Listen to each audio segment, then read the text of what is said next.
Receba a serva de Deus com as palmas. Glória a Deus. Glória a Deus. A paz do Senhor Jesus, gente. Boa noite, bom estar aqui. Essa é a minha casa. E eu me sinto de fato em casa aqui. Estava falando com meu esposo esses dias, já são 4 anos que eu caminho aqui.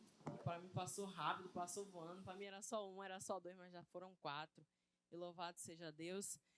Nesse lugar, esse mês a gente está falando de amizade. Nesse lugar eu construí de fato pessoas que eu amo. Eu vejo o cuidado de pessoas comigo, às vezes pessoas distantes, pessoas próximas, às vezes pessoas que a gente encontra na rua e fala, oh, te amo em Deus. E isso é tão bom, a gente se sentir amado e compartilhar desse sentimento de unidade. Existem pessoas aqui que já compartilharam lágrimas comigo, pessoas que eu já compartilhei lágrimas, pessoas que já compartilhamos de sorrisos. E que delícia é servir a Deus em um ambiente como esse, onde nós podemos ser família. Amém, gente? Isso é raro, mas nós temos isso aqui. Louvado seja Deus por isso. Agradeço pelo meu bispo, pelos pastores, pela vida do meu esposo, que me ajuda muito, me incentiva em todas as coisas. E eu vou pedir para você abrir a sua Bíblia no livro no Evangelho, segundo escreveu João, no capítulo 15.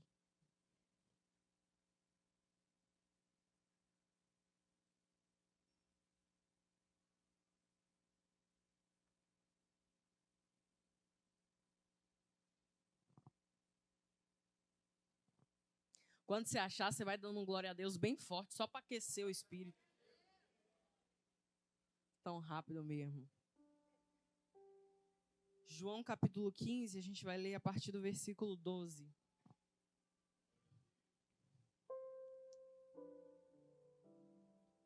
E diz assim a palavra do Senhor: o meu mandamento é este, que vocês amem uns aos outros assim como eu os amei.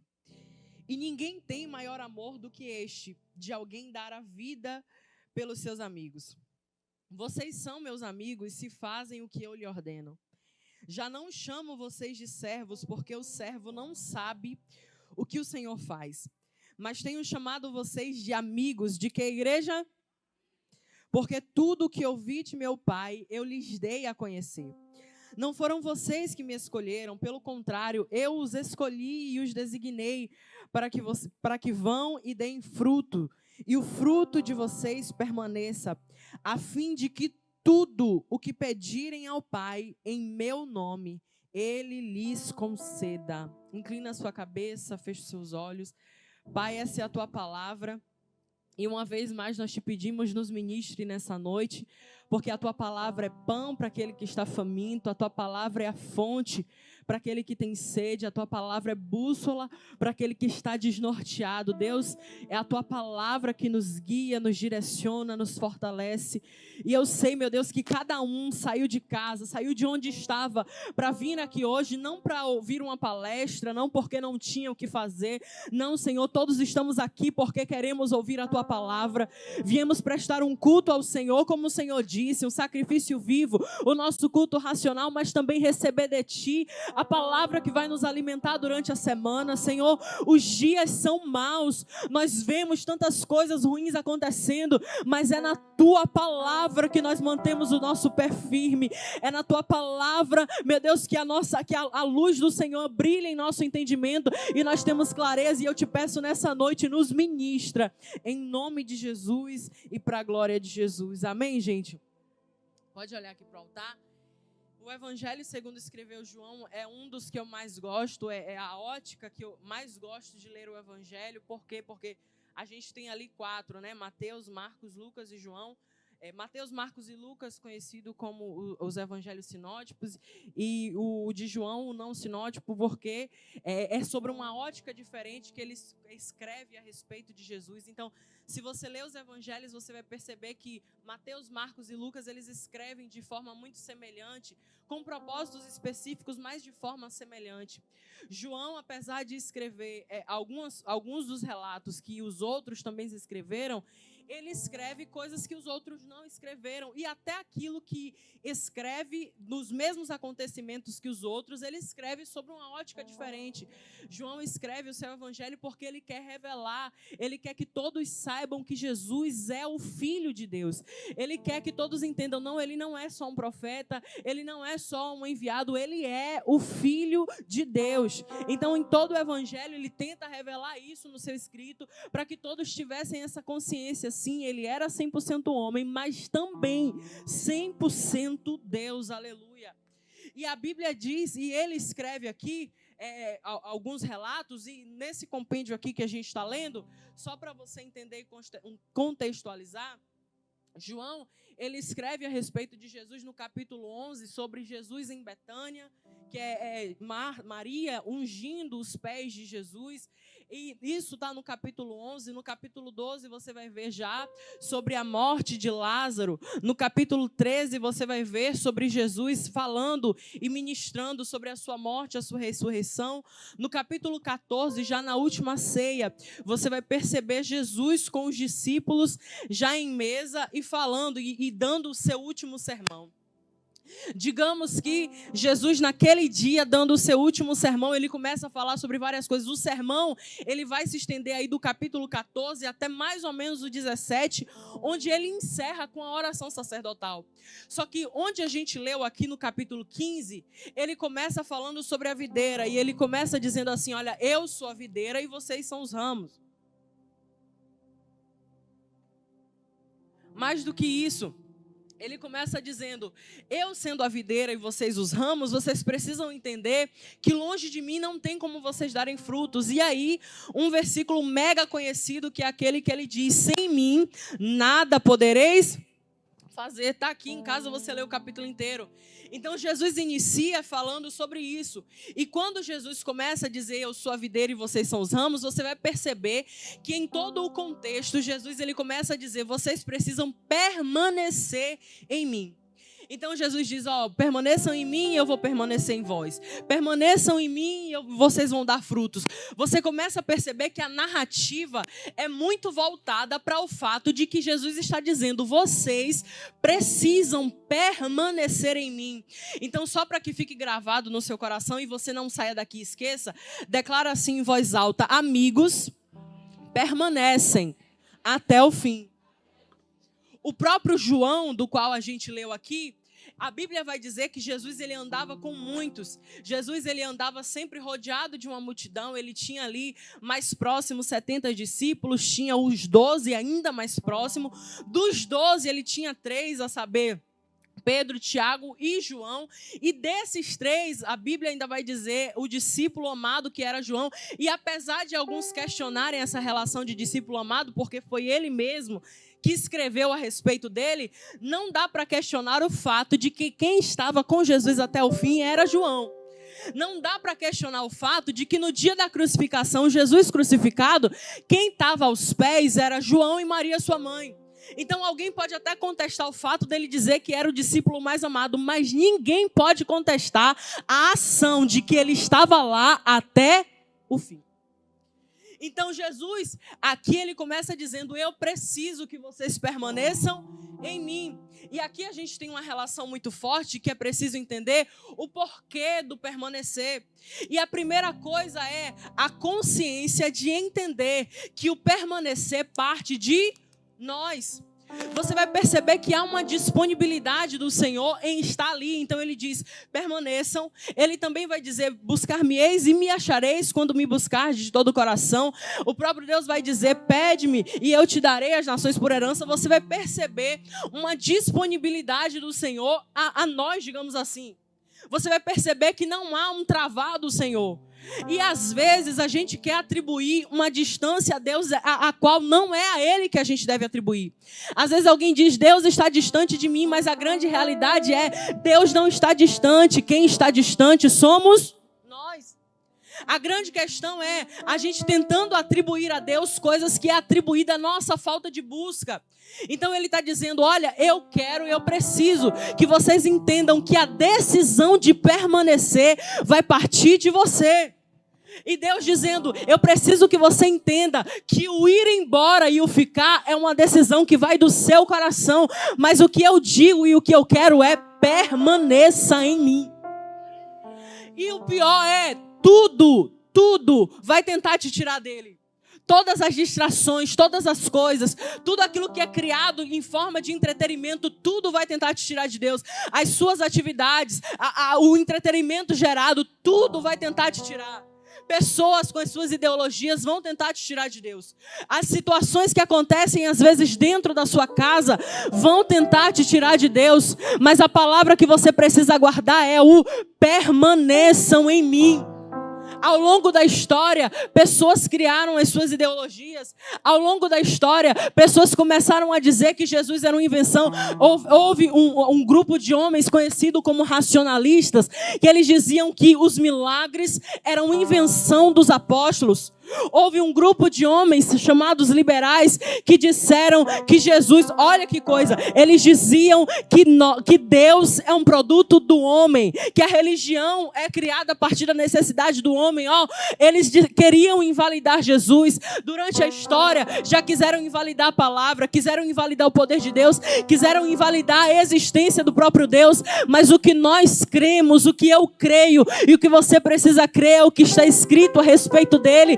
Não o que as ideologias falam, mas aquilo que está na palavra. E a palavra diz que os céus proclamam a glória de Deus, que o firmamento anuncia a obra das suas mãos. Um dia ele chegou para Jó e disse: Jó, onde você estava quando eu criei o firmamento dos céus? A Bíblia vai dizer que na mão dele todas as águas do oceano é como uma gota. A única coisa que valida, que nós precisamos entender que valida a nossa fé, não é a ideologia das pessoas, não é o que a reportagem diz, não é o que o mundo diz. O que eu preciso usar para validar a minha fé é o que a palavra diz, e eu decido permanecer com a palavra.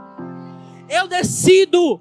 Deus não é um produto de criação minha. A única coisa que eu consigo me enquadrar no que a Bíblia diz é aquilo que Paulo disse: miserável homem que sou, quem me livrará do corpo dessa morte? Mas graças a Deus, aleluia, graças a Deus por Jesus Cristo, a quem ele também escreveu, porque dele, por ele e para ele são todas as coisas. Então Jesus está dizendo: olha, eu preciso que vocês entendam a necessidade de permanecer em mim.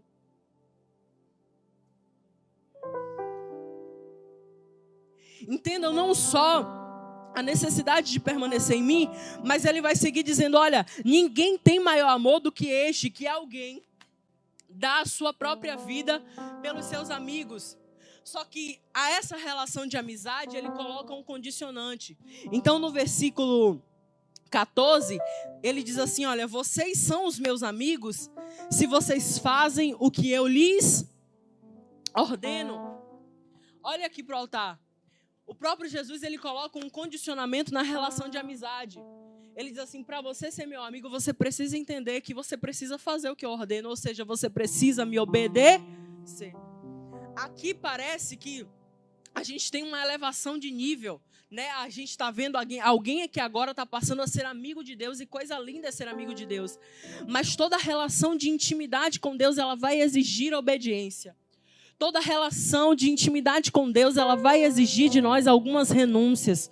Toda relação de intimidade com Deus vai exigir que talvez você abra mão de algumas coisas no meio do caminho. E mais do que isso, a relação de intimidade com Deus vai exigir que você confie nele até por caminhos desconhecidos. Por caminhos que você não entende, por caminhos que você desconhece, mas ainda assim você sabe, ele é meu amigo, e aquele que me fala, aquele que me guia é poderoso para me orientar até o final da jornada. A relação de amizade está condicionada à obediência. Então ele diz: vocês são meus amigos se fazem o que eu ordeno. É necessário entender que às vezes Deus vai dizer qual é o caminho, mas não vai dizer qual é o destino. Entender que às vezes ele está dizendo é para a direita, e por mais que você não saiba onde é que a direita vai dar, ele está no controle de tudo. É aprender a obedecer mesmo que os caminhos sejam desconhecidos. Aprender a obedecer mesmo que fuja da sua lógica ou do seu entendimento. Aprender a obedecer mesmo da mesma forma que Abraão fez. Abraão sai de um ambiente conhecido dele, da sua casa, o ambiente que ele cresceu. E ele sai dali para um ambiente desconhecido. Por quê? Porque ele tem uma palavra e agora ele sabe. O meu amigo me deu uma palavra e eu sigo essa palavra mesmo sem saber para onde é. Ele recebe uma palavra do amigo dele, Deus, dizendo: você vai para um monte oferecer o seu filho e eu vou te mostrar onde é. E ele sai, porque ele sabe confiar no amigo, mesmo que seja desconhecido os lugares por onde ele vai passar. E às vezes a gente não consegue fazer isso, por quê? Porque nós somos racionais demais para confiar sem entender. Nós somos racionais demais para acreditar em uma palavra, mesmo sem entender onde ela vai dar. Só que Jesus está dizendo: olha, eu preciso que vocês entendam que para ser meu amigo, você precisa me obedecer. Então só olha para alguém com muito carinho e fala para essa pessoa: para ser amigo, tem que estar disposto a obedecer. No versículo 15, aí ele vai ter aqui uma promoção. Versículo 15, a Bíblia vai dizer: eu já não chamo vocês de servos, porque o servo não sabe o que o Senhor faz. Mas eu tenho chamado vocês de amigos, porque tudo que meu Pai me deu, eu dei a conhecer a vocês. E olha aqui para o altar. A gente tem duas figuras muito distintas aqui. A figura do servo e a figura do amigo são duas figuras que normalmente elas não se comunicam. Quem é servo e quem é amigo, amigo. Aqui, quando a gente lê, a primeira impressão que a gente tem é: Jesus está anulando a figura do servo e colocando o amigo. Quando Jesus fala assim: eu já não chamo vocês de servos, a gente tem a impressão, então eles deixam de ser servos e eles passam agora a ser exclusivamente amigos. E nisso aqui, só de servir e amizade, a gente tem um conflito até entre gerações. Por quê? Porque se você é crente de uns 15 anos para trás, digamos assim, você vai saber que a grande questão do evangelho era o serviço. Então, se você é crente desde 2000 e bolinha, 1900 e bolinha, tu sabe que a questão era o fazer para Deus. Eu vou servir, eu tenho que ir, eu vou evangelizar, eu vou lavar banheiro, domingo de manhã eu vou para a igreja, de tarde eu vou evangelizar, de noite eu vou fazer isso. A grande questão era o serviço. Só que de uns 15 para cá, as coisas vão mudando, a gente vai começando a aprender sobre intimidade. E aí a gente tem um conflito até em questões musicais, por exemplo. Porque alguém vai dizer assim: não chama Jesus de você numa música. E o outro vai dizer: eu chamo de você sim, porque ele é íntimo meu, ele é meu amigo. A gente começa a ver algumas questões entrando em conflito, porque alguém entende o servir muito bem e alguém entende a amizade muito bem. Só que quando Jesus está falando: eu não chamo vocês mais de servo e sim de amigos, ele não está extinguindo a condição de servo, até porque o serviço faz parte do reino de Deus. Muito pelo contrário, os apóstolos, eles sempre se apresentavam dizendo: eu, servo de Jesus Cristo. Quando Jesus diz: eu não chamo vocês de servos e de amigos, ele não extingue. Apesar de parecer uma elevação social, ele não está extinguindo, mas ele está tentando fazer com que entendam que é necessário que haja um equilíbrio entre o serviço e o relacionamento. Jesus está tentando fazer entender que é necessário que alguém saiba até onde é o limite do serviço e até onde é o limite do relacionamento. Eu vou só me relacionar como Maria sem servir? Não. Há necessidade do serviço. Eu vou só servir como Marta? Não. Há necessidade do relacionamento. E a grande questão aqui é saber encontrar o equilíbrio nessas relações. Porque enquanto alguém quer só servir, Deus está procurando alguém que também esteja disposto a se relacionar. Deus não está extinguindo o servo, mas Ele está dizendo: eu preciso que você tenha clareza. Agora, a partir desse momento, o amigo qual é o motivo que ele dá? Ele diz assim: o servo não sabe o que faz o seu senhor, mas o amigo, ao amigo, eu dei a conhecer todas as coisas. Então, a diferença aqui não é o servir ou não servir.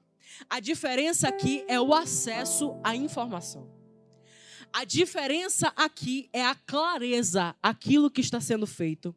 O servo que vira amigo é o servo que vai continuar servindo, mas entendendo o porquê está fazendo aquilo. É quem vai continuar servindo, mas entendendo o porquê está ali.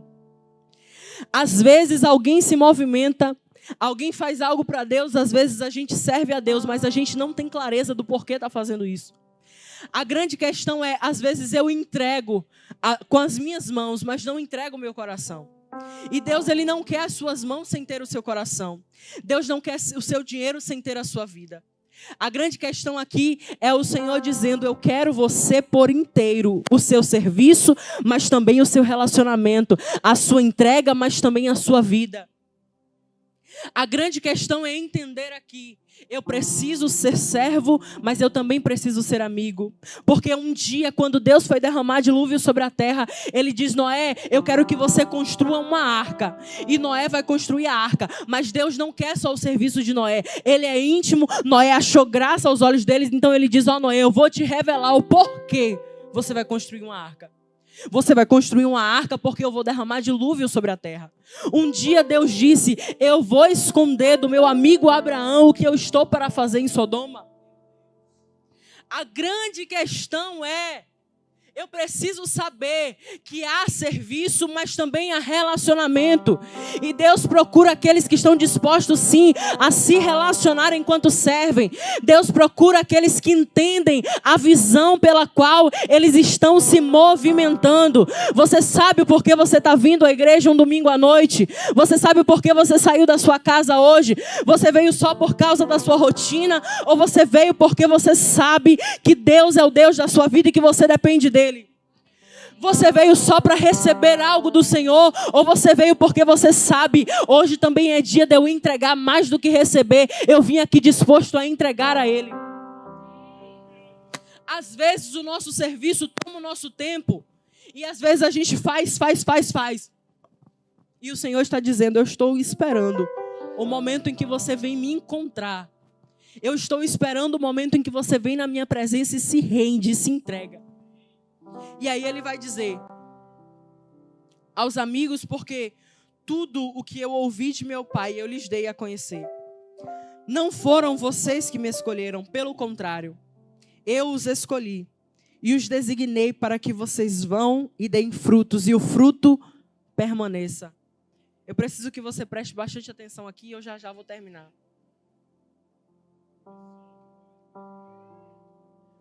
Jesus disse para eles: ó, eu preciso que vocês permaneçam. Permaneçam sendo meus amigos, não extinguindo o serviço. Mas já há uma palavra liberada sobre vocês. Já há um desígnio estabelecido para vocês. E Jesus completa dizendo: não foram vocês que escolheram a mim, eu escolhi a vocês. E eu já designei, já ordenei, já liberei sobre vocês uma coisa: que vocês vá e deem frutos. E mais do que apenas dar frutos, vocês vão dar frutos e os seus frutos vão permanecer. Ó, presta atenção nisso aqui e guarda na sua alma. Não vai ser momentâneo, não vai ser passageiro. Aquilo que você vai produzir em Deus vai transmitir e vai deixar um legado no seu tempo. Aquilo que você vai gerar em Deus, aquilo que Deus vai te dar clareza a partir de hoje para produzir, porque aos amigos Ele revela, aos amigos os amigos têm clareza. Aquilo que Ele vai te dar a conhecer a partir de hoje vai gerar frutos que não serão momentâneos. Porque o que a palavra diz é que aqueles que habitam na casa do Senhor até na velhice darão frutos. Alguém entrou aqui dizendo: o meu tempo de dar frutos cessou. Alguém entrou nessa casa hoje dizendo: o meu tempo de dar frutos acabou, não dá mais. Eu já estou velho demais ou eu estou novo demais. Só que o que Deus te sentou nessa cadeira para te dizer é o fato de você entender que precisa permanecer em mim, que precisa me obedecer. O fato de você entender que a sua vida na minha presença que te fortalece vai fazer você dar frutos. E os seus frutos vão permanecer. Vai passar dias, vai passar tempos, vai passar anos, mas vai permanecer. Não vai ser inconstante, não vai ser volátil, não vai se perder no meio do caminho. A palavra que Deus está dizendo vai permanecer. Não importa o que alguém disse no meio do caminho, o que alguém olhou para a sua história e disse: é fogo de palha, já para de ir para a igreja, já para com esse negócio de culto. A palavra que Deus está dizendo os seus frutos vão permanecer. Você está dizendo: não é o meu tempo agora, eu estou numa estação onde todos os meus frutos apodreceram, eu parei de germinar. Mas o que Deus está dizendo você está plantado junto ao ribeiro das águas. No devido tempo o fruto vai vir à tona, no devido tempo vai ser nítido, vai ser notório. As raízes estão crescendo para baixo, a árvore está se alimentando da água que vem do ribeiro, mas não morreu e não vai ficar paralisado. A palavra de Deus os frutos vão permanecer. Aleluia. Veja, a expectativa do inferno é que os tempos passem e você mude. Porque às vezes o tempo é um dificultador do trabalhar de Deus. Às vezes, com o tempo, alguém se acostuma demais com todos os milagres vistos. Alguém está num ambiente muito espiritual, mas o tempo passa, ele já viu tanto aquilo, que ele se acostuma, já é normal. Às vezes alguém está num ambiente muito espiritual, mas já viveu tanto aquilo, que foi se acostumando. E aí o tempo vai te impedindo de viver o novo. É como Eli, que a Bíblia diz que já era um sacerdote antigo. E os olhos dele já não enxergavam como antes. E isso me pesa o coração, porque a Bíblia usa exatamente esse termo. E ele não enxergava mais como antes. E apesar de ser um termo traduzido no físico mesmo, de fato ele não estava enxergando. No espiritual é o que acontece com muita gente. O tempo passa, ele serve tanto, ele entrega tanto, que os olhos, a visão espiritual começa a passar a não enxergar mais como antes. Ele começa a não perceber mais as coisas como antes. Mas uma das coisas que eu disse aqui, reforço, é que os amigos têm clareza do propósito. Aos amigos é dado a conhecer os mistérios de Deus. E o que eu estou declarando aqui é que não importa se os seus olhos estavam turvos como o de Eli, o Senhor está trazendo clareza ao seu entendimento. A mesma luz que brilhou a Paulo no caminho de Damasco e fez ele, mesmo cego por 3 dias, tinha mais clareza do que nunca antes, aleluia. A mesma luz que brilhou para ele, brilha para você nessa noite. Enquanto você está nesse culto, enquanto você está nessa reunião, enquanto tudo parece normal por aqui, no mundo espiritual, Deus está fazendo escamas caírem dos seus olhos e te fazendo ter clareza. Tu vai começar a entender coisas que você não estava entendendo, vai começar a perceber coisas que estavam acontecendo na sua frente e você não estava discernindo, e Deus está trazendo discernimento. Ele está dizendo: obedece a minha voz, obedece a minha palavra, e eu trago clareza para o teu caminhar, clareza para a tua vida, e eu trago clareza porque é chegado o tempo de florescer e frutificar em nome de Jesus. Eu vou pedir que você se coloque sobre os seus pés. Se coloque sobre os seus pés. Nesse entendimento de que é chegado um tempo de clareza e frutificação. Se você precisar lembrar, escuta aqui. Se você precisar lembrar do que Deus te ministrou hoje, você vai lembrar: eu vou permanecer, vou ter clareza e vou frutificar. Você consegue lembrar disso? Se tu sair daqui e alguém te perguntar: qual foi a palavra hoje? Qual foi, igreja? Eu vou permanecer, vou ter clareza e vou frutificar. Olha para alguém e fala para essa pessoa: permaneça. Porque Deus vai te dar clareza e você vai frutificar. Aleluia. E os seus frutos vão permanecer. Não vai ser passageiro. Oh meu Deus, eu sinto graça de Deus aqui. Não vai ser volátil. E eu sinto Deus dizendo para repetir isso. Alguém achou que a sua vinda, a sua estadia em Deus é passageira. Alguém disse: permanecer, ela não permanece. Alguém disse: ela até chegou em Deus, até viveu muita coisa, mas permanecer, ela não permanece. O inferno talvez arquitetou e dizer, ela chegou, mas ela não permanece. Só que o que começa dizendo permanecer em mim, termina dizendo, os seus frutos permanecerão. Aleluia. E é nesse entendimento, com as suas mãos erguidas, que nós queremos orar juntos. Nós vamos orar juntos agora. Com seus olhos fechados, você sabe tudo aquilo que hoje, até hoje, na sua vida era algo confuso. Você sabe aquilo que até hoje na sua vida era algo que você não tinha muito entendimento. Você sabe aquilo que na sua vida até hoje, antes do culto, até hoje, 18h45, era algo que não fazia muito sentido. Mas a partir de agora, escamas estão caindo dos seus olhos. A partir de agora, os seus olhos se abrem. E o que a Bíblia diz é que Deus revela aos seus servos, os profetas. E eu estou diante de profetas e profetisas do Senhor aqui agora. Pai, eu oro junto com os teus filhos, te pedindo que o Senhor traga sim esse tempo de clareza. Deus, eu declaro em nome de Jesus o que diz a tua palavra, pés firmes. Eu declaro em nome de Jesus o que diz a tua palavra, os pés não vão vacilar. Senhor, se o inferno tinha uma expectativa a respeito desse homem, a expectativa do inferno é frustrada.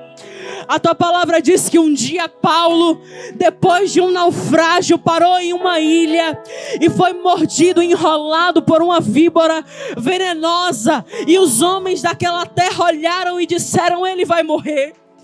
Mas o que diz a tua palavra é que eles esperaram e mudaram de parecer a respeito de Paulo, dizendo, certamente ele é um filho dos deuses. Oh, meu Deus.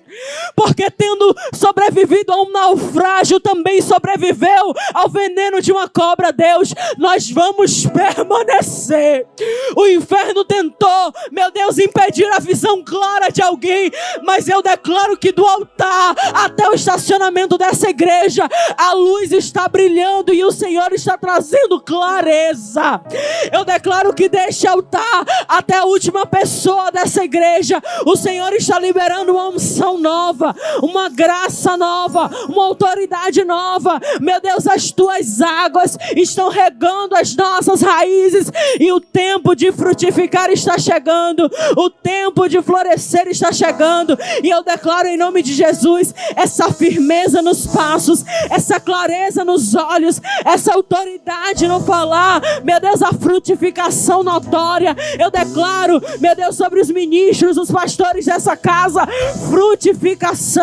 Eu declaro sobre os diáconos dessa casa, frutificação, Deus. Eu declaro sobre os voluntários, frutificação, sobre os músicos, sobre a banda, Deus, sobre a igreja, sobre o corpo, frutificação. Deus, eu declaro sobre as mãos, sobre os pés, frutificação. Nós somos um corpo, sim, e um corpo saudável, um corpo que produz, um corpo que floresce, Deus, um corpo que frutifica para a honra, para a glória, para louvor, para exaltação, para adoração, porque nós permaneceremos com as suas mãos o mais alto que você puder. Ouça aqui, eu sei que tem gente que não gosta disso, e isso aqui eu não estou falando que tu é um papagaio repetidor, não. Você é um ser humano e tem consciência, mas eu quero que você grite isso com a sua alma, porque tudo tenta te tirar de Deus, mas você vai declarar assim: eu vou permanecer e vou frutificar. Mas você vai gritar isso com a sua alma, com o seu coração, porque você sabe as guerras que você enfrenta para estar aqui com Jesus hoje. Então, com as suas mãos erguidas, você vai declarar no 3, 1, 2, 3, eu vou permanecer e eu vou frutificar. Mais uma vez, eu vou permanecer e eu vou frutificar. Terceira vez, eu vou permanecer e eu vou frutificar em nome de Jesus. Aplauda Jesus. Aplauda Jesus. Aleluia. Aleluia. Aplaude mais forte ao Senhor. Que o Senhor firme os seus pés na rocha. Que você flua, permaneça e frutifique. Esta é a herança do Senhor. Aleluia.